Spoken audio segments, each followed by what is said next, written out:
కృష్ణలీలలు ఉషాపరిణయం బలిచక్రవర్తి కుమారుడు భానుడు. అతను మహాబలవంతుడు, శివభక్తుడు.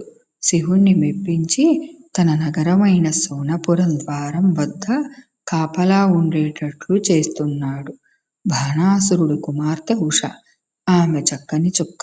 ఒకనాడు అనిరుద్ధుడు ఆమె కలలో కనిపించి అప్పట్నుంచి ఉష అనిరుద్ధుణ్ణి ప్రేమిస్తూ వచ్చింది.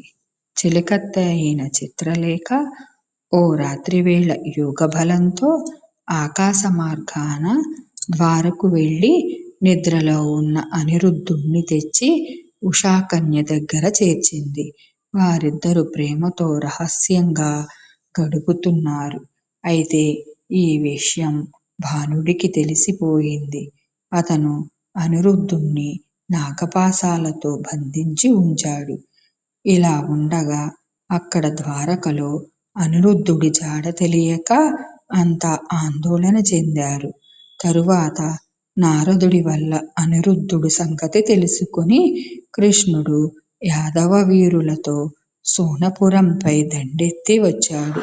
బాణాసురుడి బంటుగా ఉన్న శంకరుడికి కృష్ణుడికి గొప్ప యుద్ధం జరిగింది.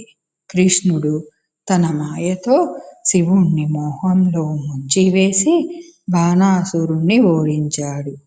శంకరుడి ప్రార్థన మన్నించి భానుడి 1000 చేతులు నరికివేసి చంపకుండా విడిచిపెట్టాడు. అప్పుడు భానుడు అనిరుద్ధుణ్ణి బంధవిముక్తుణ్ణి కావించి ఉషను అతనికిచ్చి వైభోగంగా వివాహం చేశాడు.